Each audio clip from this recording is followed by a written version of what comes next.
Good day. My name is Chief Strongboy, St. Vincent and the Grenadines' favorite and most hated city, the diaspora, machismo. My people, I made a declaration yesterday in my very first video.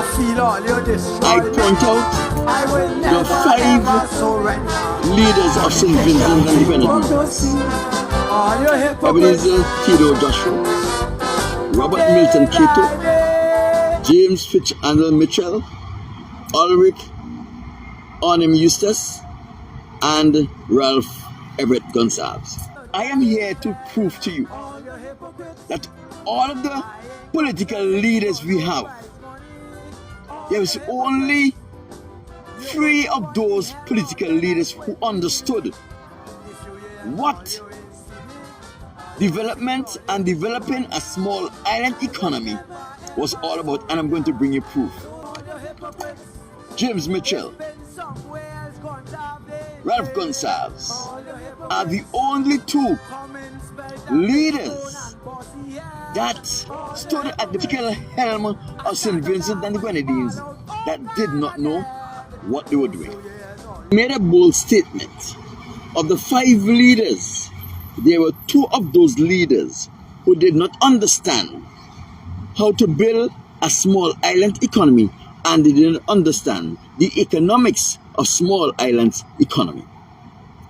The first one I dealt with was James Fitzallen Mitchell. I show you how incompetent James Fitzallen Mitchell was. Today, I'm going to deal with the second person who did not understand how to build and grow a small island economy, which is the Dr. Ralph Everett Gonsalves. My people, Ralph Everett Gonsalves is always an ambitious person, but ambition does not necessarily translate into being bright or to being capable. He always wanted to be Prime Minister of St. Vincent and the Grenadines, but he never took the time to learn about what will be the process he must take in order to grow the government of St. Vincent and the Grenadines.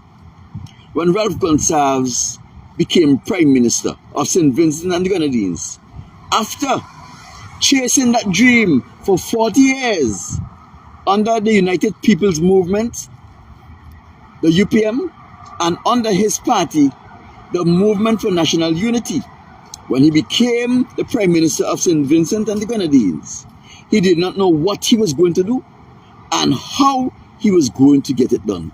He was lost.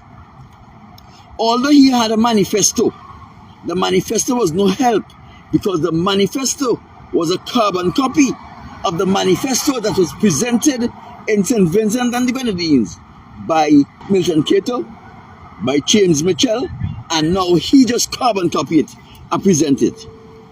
This was the manifesto that he had.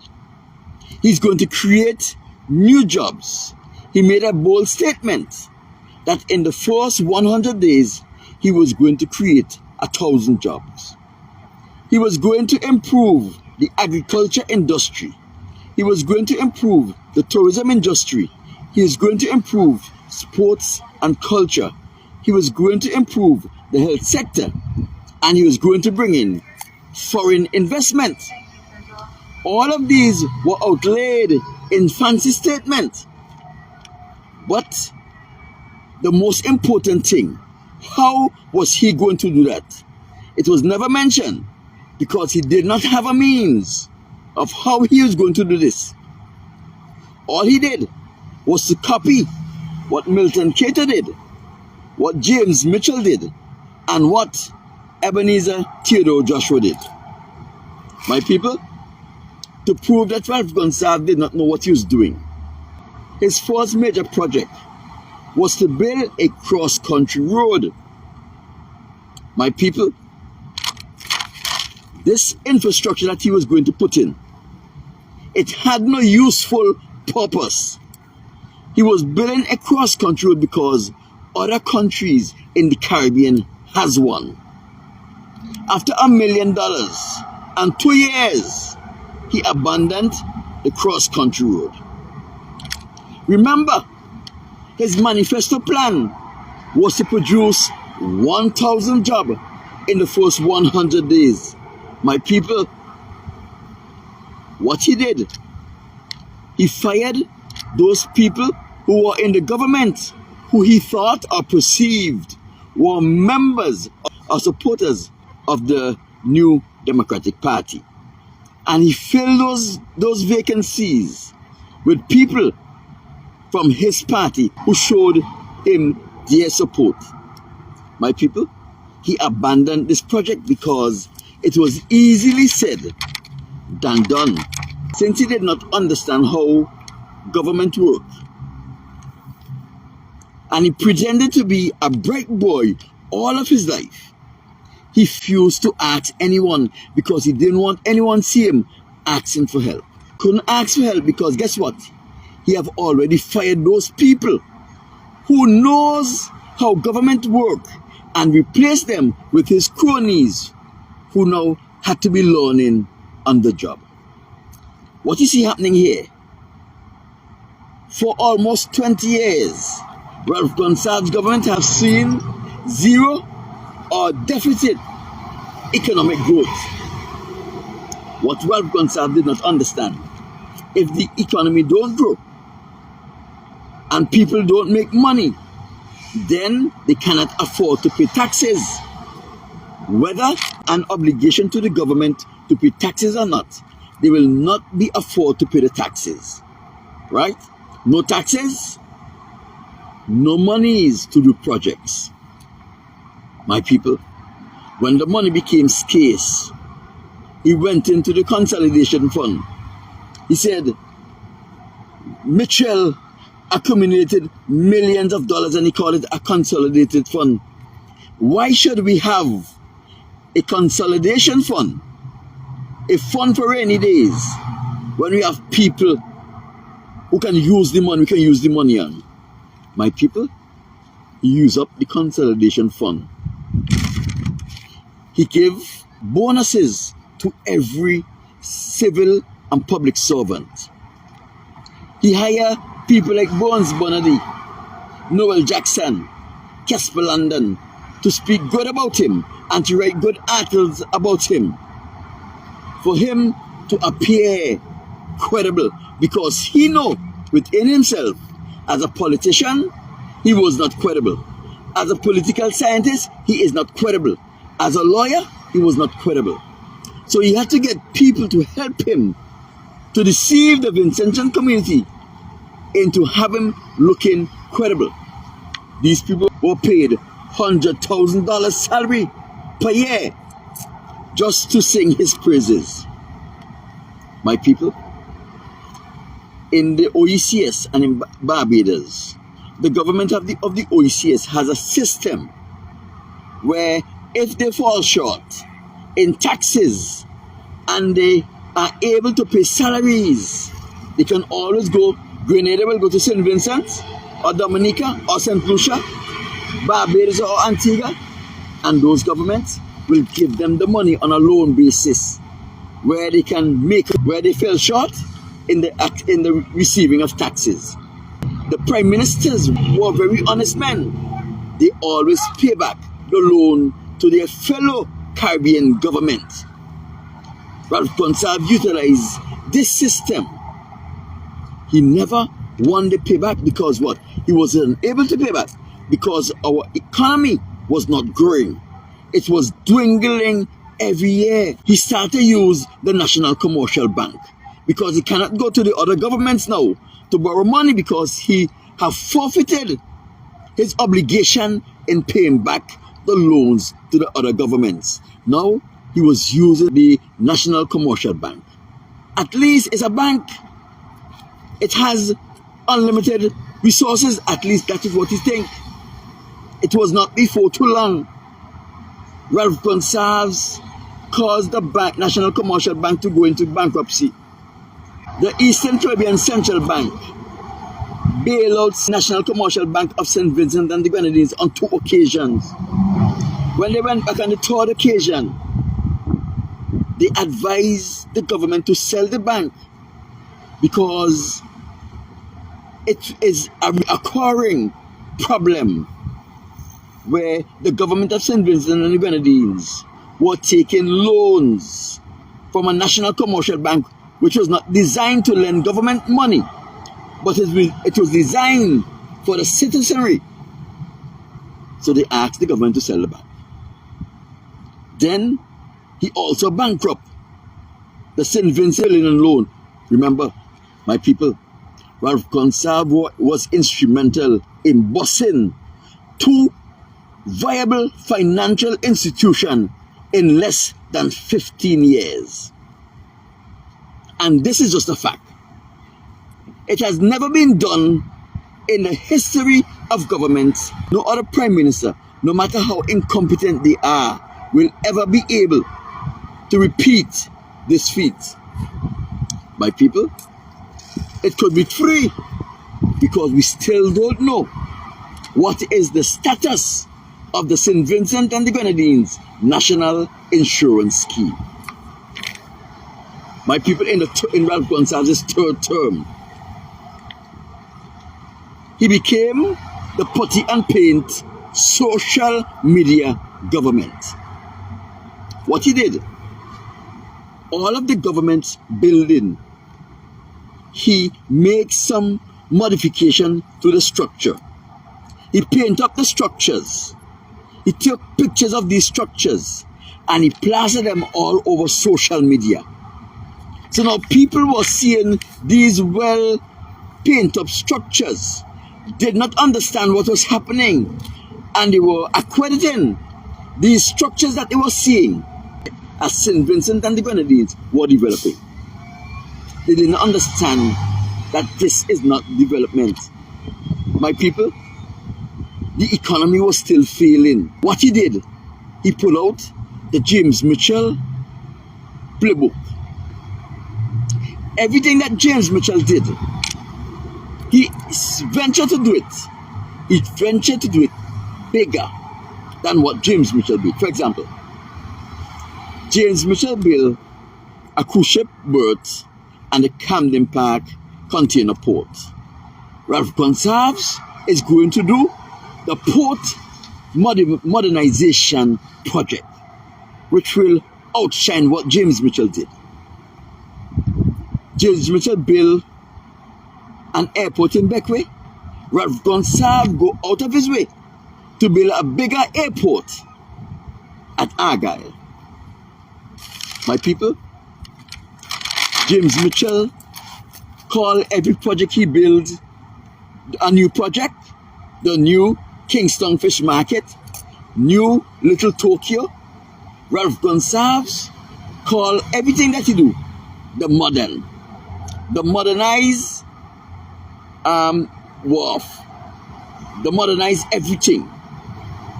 My people, he pull out the James Mitchell handbook. James Mitchell was negligent when he allowed the ECA to go out of business without filling the void. He was negligent when he allowed the coconut factory to go out of business, because what he should have done, he should have caused them to modernize the equipment they were using so that they would be able to produce the product at a cheaper rate. He was negligent when he allowed the Diamond Dairy to go out of business. He should have done the same thing to the Diamond Dairy. My people, all of James Mitchell was negligent in his actions. Ralph Gonsalves was spiteful and vindictive. My people, he believed Vera and Bonidi did not support his bid to become prime minister.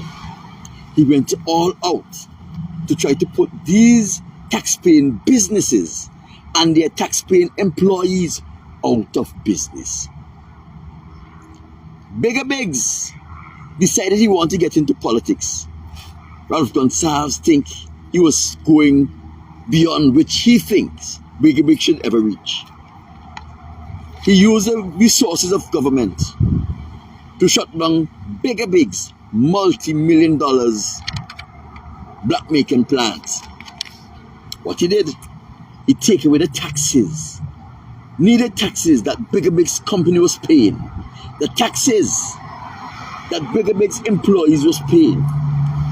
He wasn't thinking. Ralph Gonsalves did not implement any new industry. He did not use the resources of government to develop any old industry. All he did was walk about and talk big. He had borrowed almost $200 million to do the port modernization project.